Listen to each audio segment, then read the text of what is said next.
Shalom frères et sœurs, que le Seigneur vous bénisse. Et je tiens à vous saluer dans le nom précieux de notre Seigneur Jésus-Christ. J'ai voulu un peu partager ces moments ensemble avec vous. En ce jour du 20 septembre 2024, cela fait 50 ans jour pour jour depuis que l'inspiration de cet tonnerre est venue à nous. C'est-à-dire le 20 septembre 1974. Et nous bénissons le Seigneur pour cela. Et je voulais dire un mot, parce que nous savons que Dieu a envoyé un prophète dans cet âge, l'unique prophète majeur que nous avons eu, le 7e. Et il n'y en aura pas un 8e, parce que nous savons que Christ lui-même est le 8e messager. Mais nous voulons un peu parler pour célébrer ce grand événement qui est ignoré dans le message. C'est méconnu parmi les croyants du message, alors que Dieu a fait une grande chose qui est liée à la foi pour la grâce de l'enlèvement. Ainsi, 74 restera branché dans nos cœurs parce que cela a apporté beaucoup de choses. C'est pourquoi j'ai voulu faire cette petite vidéo afin de la partager à vous les frères de l'adoption tabernacle. Et si ça peut arriver à d'autres personnes, ce n'est pas un problème, mais cela est destiné uniquement pour les frères de l'adoption tabernacle. Mais je voulais tout d'abord prier. Seigneur, merci pour ces temps de communion. Et merci pour ces 50 ans, le jubilé, depuis que l'inspiration de cette tonnerre est venue à nous. Bénis ces quelques paroles, conduis-moi, que l'homme ne dise rien, mais que le Saint-Esprit parle sur base du message de Frère Branham, qu'il en soit ainsi pour ta gloire dans le nom de Jésus-Christ. Amen. Donc je disais qu'aujourd'hui c'est le jubilé, parce que cela fait 50 ans, jour pour jour. Et Frère Branham nous a enseigné le jubilé, c'est 7 fois 7. Vous avez 7 semaines, ce qui vous donne 49. Et vous avez aussi 49 ans. Alors vous avez maintenant votre 50e année qui vous donne le jubilé. Et c'est cela que nous célébrons aujourd'hui. Et j'ai voulu penser un peu pour parler sur l'inspiration de cette tonnerre. Qu'est-ce que c'est l'inspiration de cette tonnerre? Les 7 tonnerres sont les 7 voix de cet âge de l'Église. Il n'y a pas 2 ou 3 messages, il y a un seul message qui a été donné par les prophètes, selon Malachie 4, parce que nous avons une promesse qui dit que je vous enverrai Élie le prophète avant que les jours de l'Éternel n'arrivent. Et cette promesse a été accomplie, le message a été libéré. Et frère Coleman ou quelqu'un d'autre n'est pas venu pour être le 8e messager, mais l'inspiration est venue du message de Frère Branham. Si ça ne venait pas du message de Frère Branham, nous ne pouvons pas l'accepter. S'il n'y a pas de citations qui s'appuient, s'il n'y a pas de citations qui peuvent appuyer cette inspiration, alors l'inspiration serait fausse. Mais l'inspiration est vraie parce qu'elle est appuyée par les citations de notre messager majeur, notre prophète majeur, j'allais dire, qui est William Branham. Ainsi, les 7 tonnerres sont les 7 voix de cet âge de l'Église. Ou les 7 messagers, ça dépend de ce que vous voulez. Parce que les âges de l'Église sont liés. Vous ne pouvez pas parler des âges sans parler du messager. Et quand on parle du messager, on parle de l'âge, parce que l'âge est lié au messager. Donc, les 7 tonnerres sont les 7 voix de cet âge de l'Église, les 7 messagers de cet âge de l'Église. Alors, la première chose que je voulais lire pour élever un peu l'équivoque, c'est une citation de Frère Branham qui est dans le douleur de l'enfantement, paragraphe 114.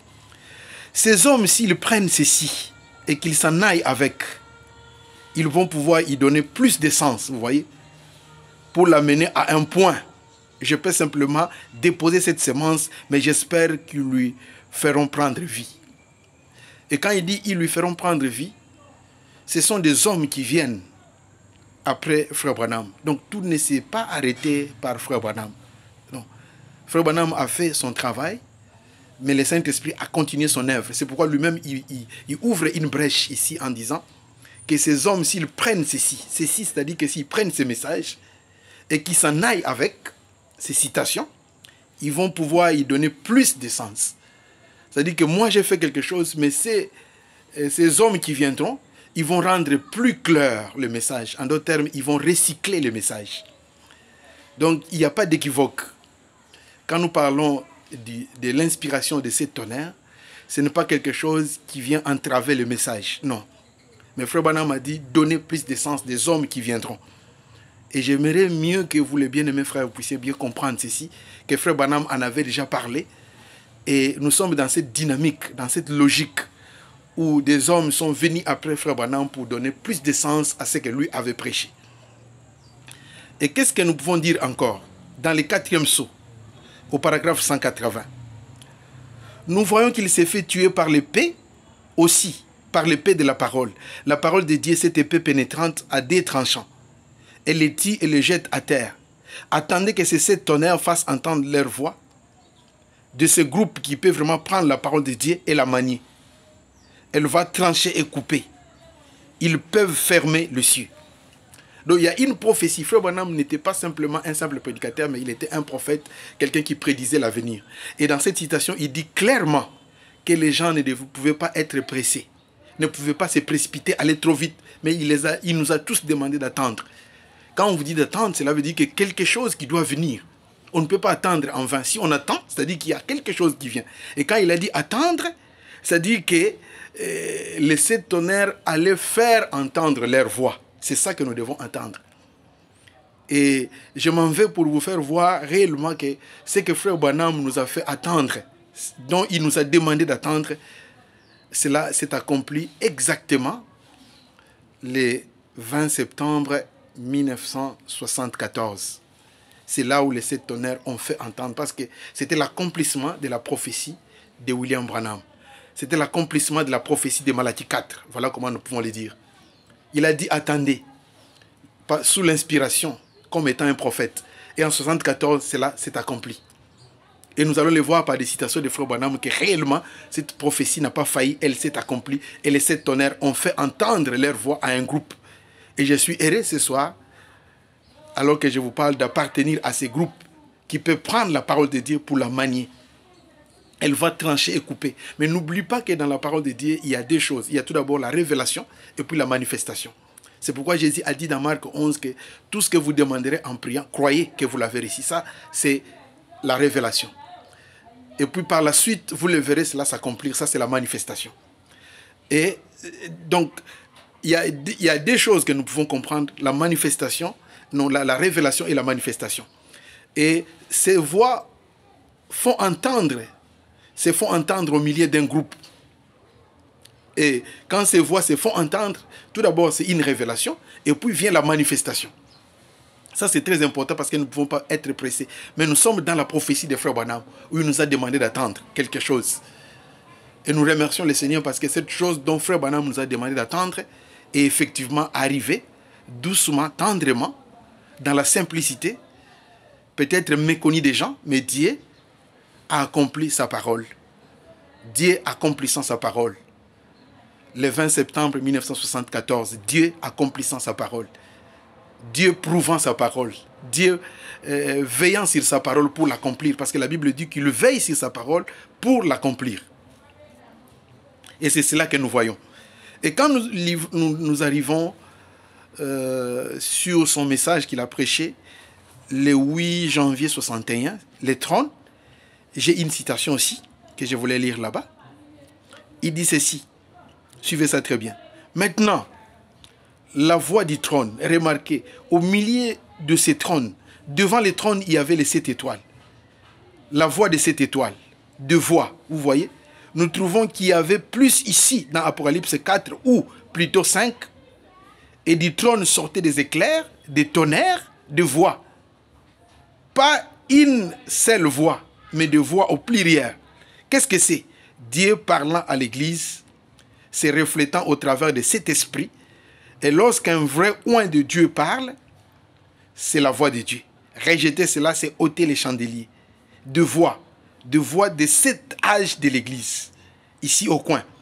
Le voix parlant avec tonnerre et éclair. Parce que c'est ça qui crée un peu, surtout pour les détracteurs, ceux qui ne veulent pas saisir.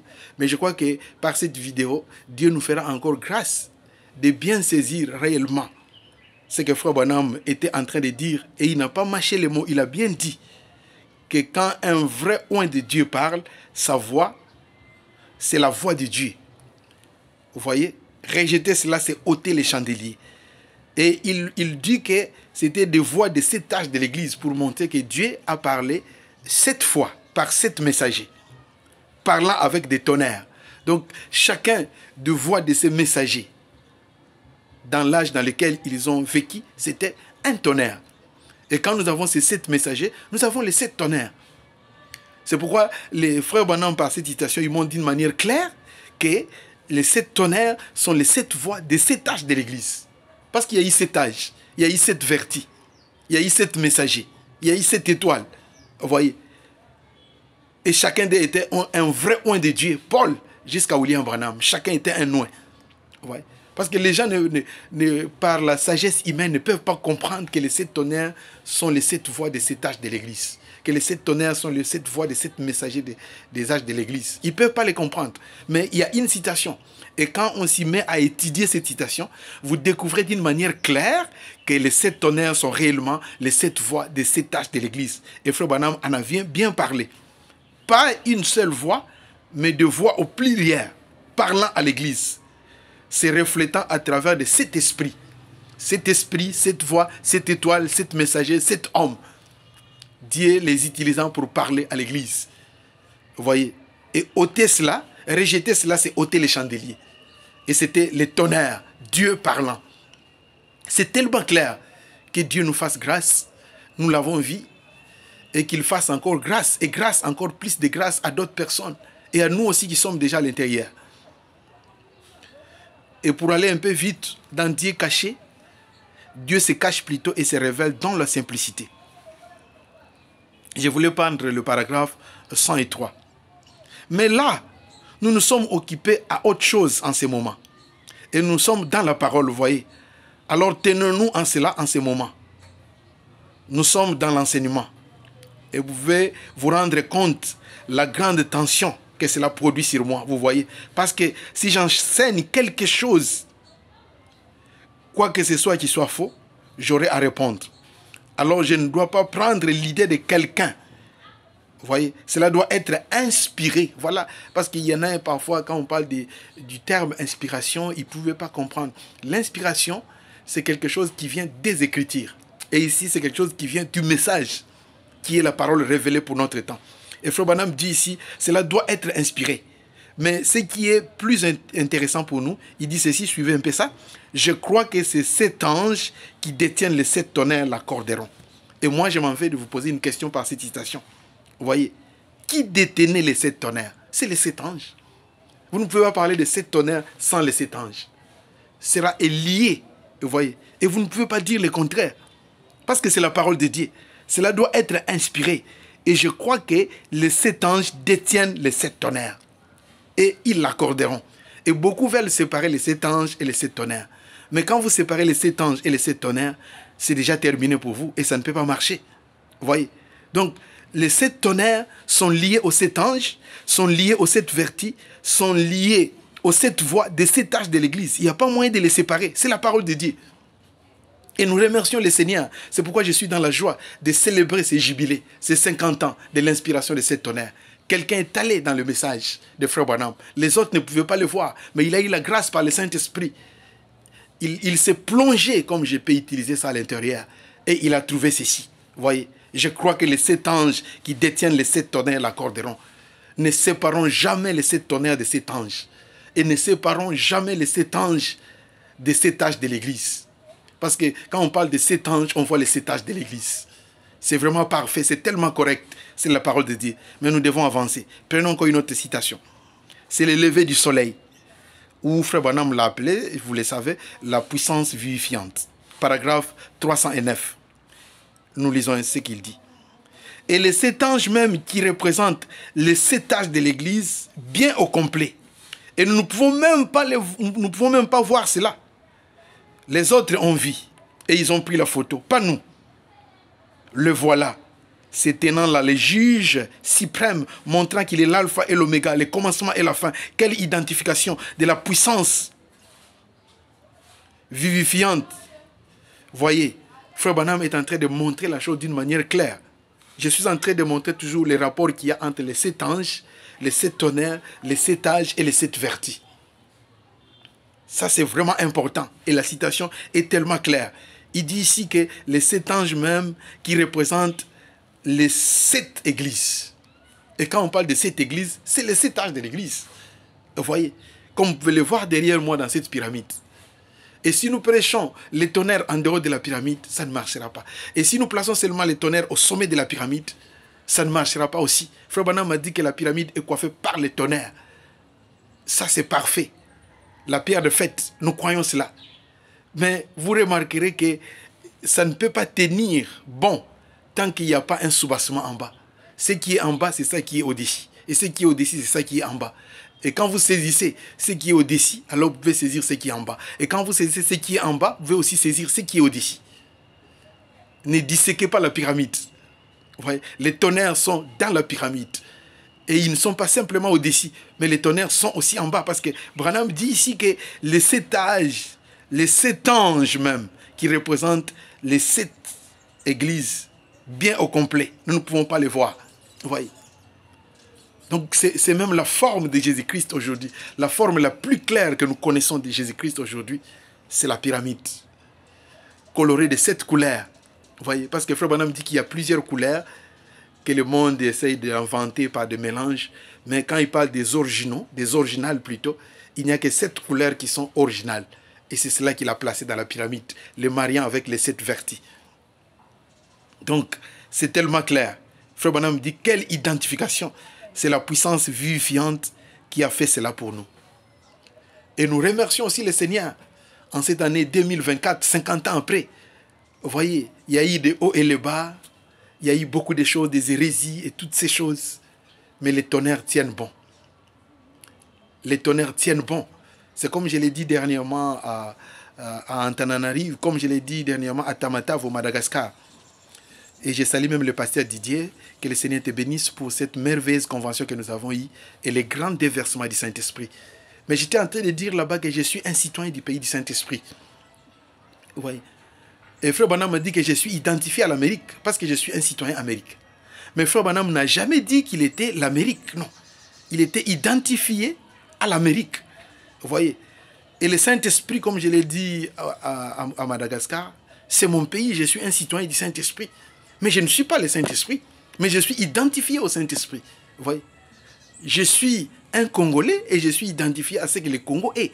Mais je ne suis pas le Congo. Non, le Congo, c'est mon pays.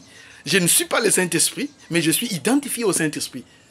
Il agit, il parle, il accomplit son œuvre au travers de moi. Mais je ne suis pas le Saint-Esprit, mais je suis identifié au Saint-Esprit. Je suis identifié à l'Amérique, mais je ne suis pas l'Américain. Et nous devons bien comprendre ces choses.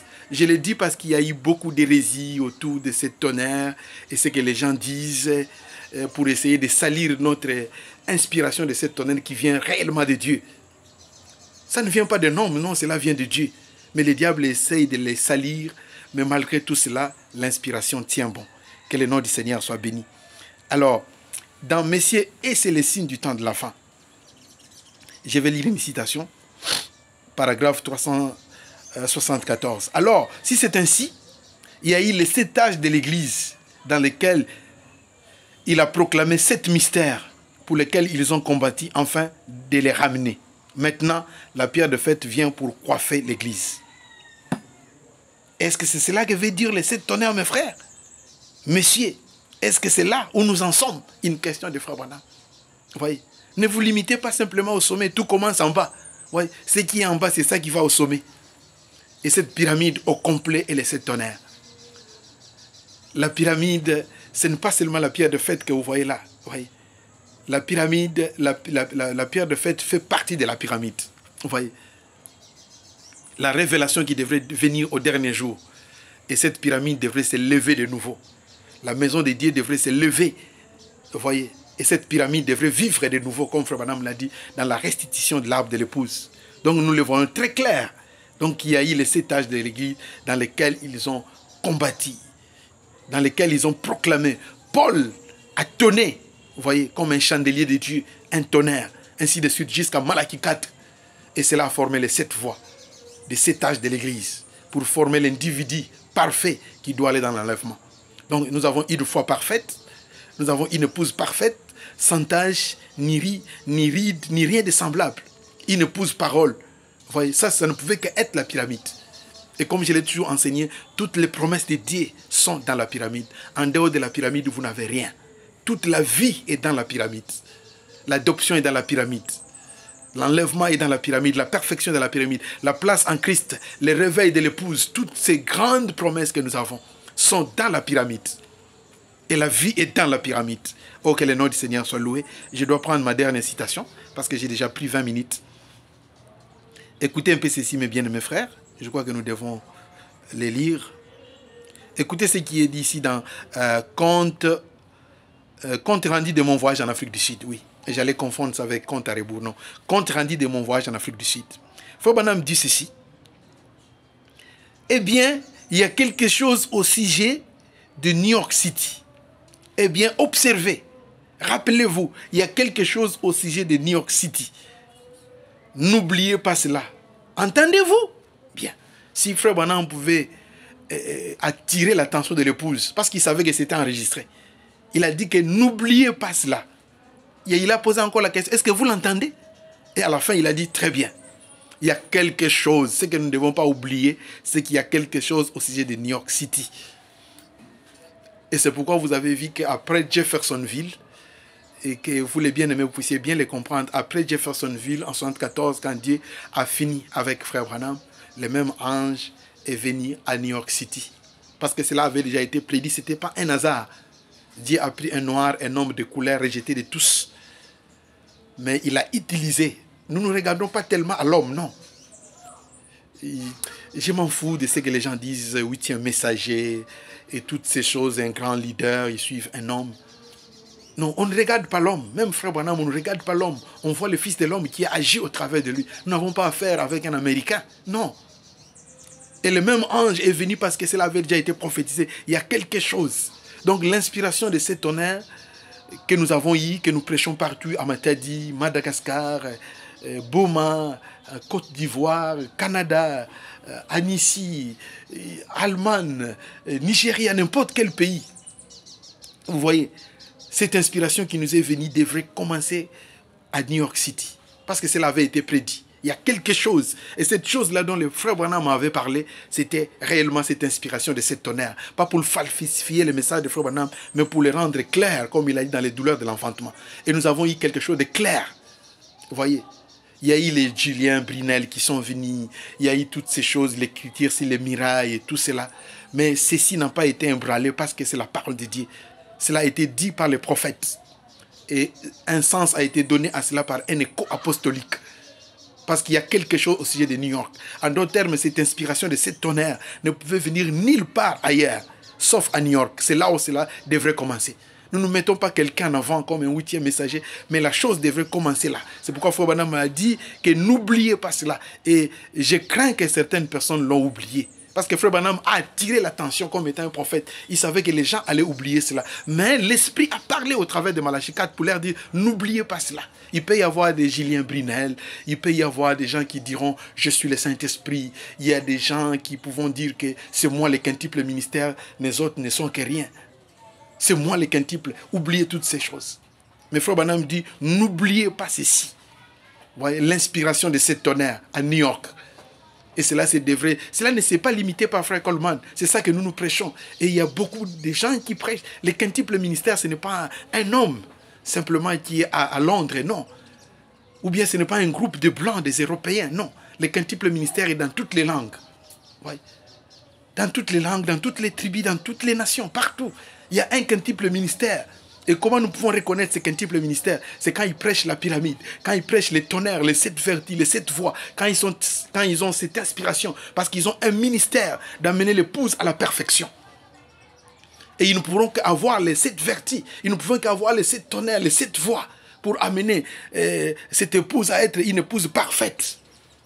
Vous voyez, c'est ça les Éphésiens 4, c'est ça les quintuples ministères. Ce n'est pas un homme qui se dit lui-même que c'est moi le quintuple ministère. Non, ça ne tient pas debout. C'est de l'hérésie et c'est quelque chose qui s'écarte à la parole de Dieu. Oui. Mais le quintuple ministère, c'est un groupe de gens qui se dissimulent partout dans le monde. Qu'ils soient pauvres ou riches, qu'ils parlent correctement ou pas, je m'en fous de cela. Mais ce qui est nécessaire, qu'ils aient le Saint-Esprit, être appelés par Dieu et commissionnés par le Saint-Esprit pour prêcher les 7 vertus, qui sont les 7 voies, les 7 arts de l'Église, et amener l'épouse à la perfection. Cette pyramide est restée comme un simple dessin, mais ce n'est pas un dessin, c'est une vie qui doit être manifestée. Oh, je remercie le Seigneur pour ces jubilés de l'inspiration de cette tonnerre, pour ces jubilés de cette voix, de cet âge de l'Église, 50 ans après. Donc 74, vous voyez, et puis 2024, 20 septembre 74, et puis 20 septembre 2024, le jubilé. Nous sonnons la trompette, quelque chose doit arriver. Vous voyez, nous regardons les États-Unis aujourd'hui, mais vous savez que la 6e vision était déjà accomplie. Nous sommes maintenant entre la 6e et la 7e vision. Parce que les habits violets, Kamala, toutes ces choses, c'est déjà arrivé. La 6e vision, c'est déjà de l'histoire. Ce qui nous reste maintenant, c'est l'enlèvement. Nous sommes à la porte du départ. C'est pourquoi ces 7 tonnerres qui sont les 7 voix des 7 âges de l'Église doivent être prêchées parce que l'épouse doit s'en aller. Quand les bombes tomberont, nous ne serons pas là. En ce qui concerne les visions, tout ont été déjà clôturés, c'est terminé. Parce que ce qui concerne l'épouse, c'est jusqu'à la 6e vision. La 7e, ça ne concerne pas l'épouse. Et l'habit violet, nous l'avons déjà vu. Kamala était déjà. Je n'entends plus qu'elle soit présidente ou pas. Cela ne me concerne pas. Ce qui est important, c'est que Kamala, la vision était déjà accomplie. Nous avons vu l'habillement violet. Si elle monte au trône pour devenir présidente, c'est pas mal. Mais la vision a été déjà accomplie. Ce que nous attendons, c'est l'enlèvement et le retour à la maison. Donc, merci pour le jubilé de l'inspiration de cette tonnerre. 50 ans après, la chose a tenu bon et le diable n'a pas été en mesure de